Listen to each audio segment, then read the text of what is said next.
हरे कृष्ण. श्रीमद भगवद गीता जशी आहे तशी, अध्याय 14. अध्यायाचं नाव आहे गुणत्रय विभाग योग. 4थ्या श्लोकाचं तात्पर्य वाचायला सुरू करत आहोत. सुरू करण्याआधी श्रील प्रभुपादांना प्रार्थना करूया. हे श्रील प्रभुपाद, आम्ही भगवद्गीता हा ग्रंथ वाचून समजून घेण्याचा प्रयत्न करीत आहोत. त्यासाठी आम्हाला आशीर्वाद द्या. धन्यवाद प्रभुपाद. तात्पर्य. या श्लोकामध्ये स्पष्टपणे म्हटले आहे की भगवान श्रीकृष्ण हे सर्व जीवांचे मूळ पिता आहेत. तर सगळे जीव हे भगवंतांची लेकरं आहेत, मुलं आहेत, आणि भगवान श्रीकृष्ण हे सर्व जीवांचे मूळ पिता आहेत. श्रील प्रभुपाद प्रवचनात या संबंधी समजवतात एक उदाहरण देऊन की समजा एका कुटुंबामध्ये 2 मुलं आहेत आणि त्यातील एक मूल आहे ते नीट बोलू शकत नाहीये, कमजोर आहे. मोठा भाऊ जर म्हणतो आहे की हा लहान भाऊ आहे, तो नीट बोलू शकत नाहीये, खूपच कमकुवत आहे, कमजोर आहे, आपण असं करूया, याला मारून टाकूया आणि खाऊन टाकूया. तर लगेच वडील काय म्हणतील, तू त्याला खाऊ घालतोस का? मी त्याला पोसतो आहे, त्याचं रक्षण झालंच पाहिजे. तर हे उदाहरण देऊन श्रील प्रभुपाद आपल्याला समजवतात त्या प्रवचनात की सगळे जीव आहेत ते भगवान श्रीकृष्णांचे अंश आहेत आणि कर्मानुसार हे जीव आहेत ते विविध योनींमधली शरीरं प्राप्त करत असतात.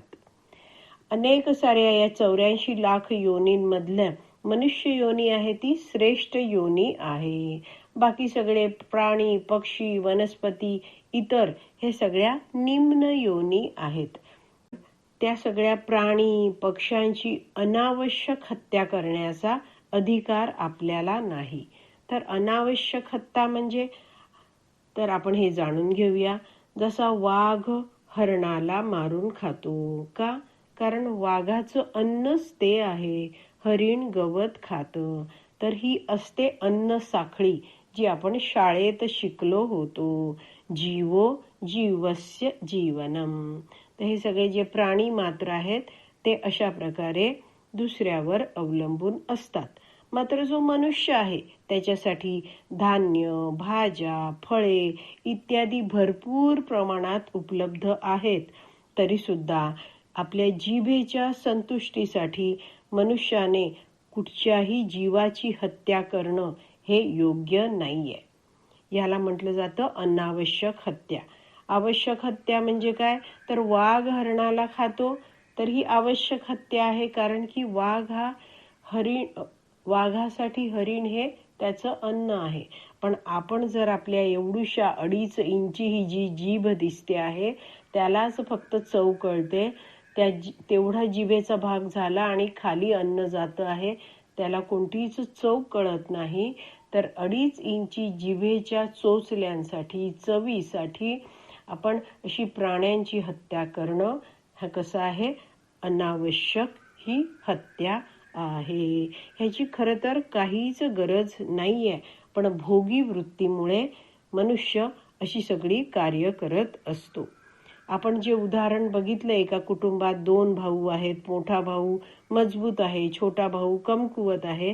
तर ते उदाहरण देऊन प्रभुपाद समजवतात की मोठा भाऊ श्रेष्ठ आहे, जसं आपण बघितलं की मनुष्य योनी श्रेष्ठ आहे. पण इतर कमकुवत योनी आहेत, म्हणजेच जो दुसरा छोटा भाऊ आहे तो कमकुवत भाऊ आहे.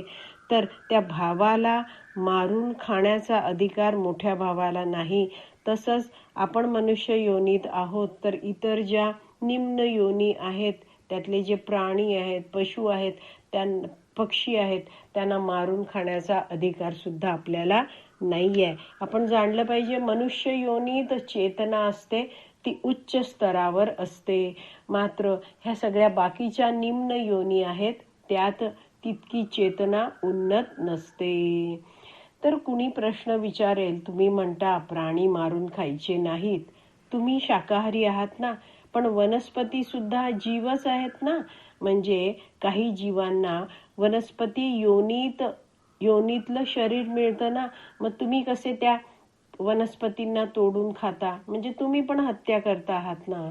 तर ह्यांना उत्तर दिलं जातं की जेव्हा झाडाचं फळ काढून व्यक्ती स्वीकारतो आहे तर ते झाड मरत नाही. त्यामुळे जे आपण धान्य प्राप्त करतो, गहू, तांदूळ, ज्वारी, बाजरी, इतर सगळी ही धान्य, तृणधान्य, कडधान्य, तर हे कसं असतं, एखादा शेतकरी जर तुम्हाला भेटला तर तो नीटपणे हे सगळं एक्सप्लेन करू शकतो, सांगू शकतो. जेव्हा हे सगळं पीक आहे ते पूर्ण तयार होतं, वनस्पती ती पूर्ण अवस्थेला आहे आणि मग ती त्यानंतर वनस्पती जगत नाही, ती मरून जाते. तर असं पूर्ण पीक वाढलं आहे तेव्हा हे सगळं धान्य वगैरे कापलं जातं आणि नंतर ती वनस्पती आहे तिचा जीवनकाल पूर्ण झालाय तर ती मरूनच जाते. तर अशा प्रकारे ही कोणतीच वनस्पतींची हत्या नसते. आणि आपण सगळे हे जे सगळे शाकाहारी पदार्थ, फळ वगैरे सगळं भगवान श्रीकृष्णांना नैवेद्य म्हणून दाखवतो आणि त्यामुळे भगवंतांद्वारे हे सगळं शुद्ध केलं जातं आणि ते खाल्ल्याचं कर्मफळ आपल्याला भोगायला लागत नाही. पण जर एखादा व्यक्ती शाकाहार स्वीकारतोय मात्र भगवंतांना नैवेद्य दाखवल्या विना खातोय तर त्याचं कर्मफळ मात्र त्याला भोगायला लागतं.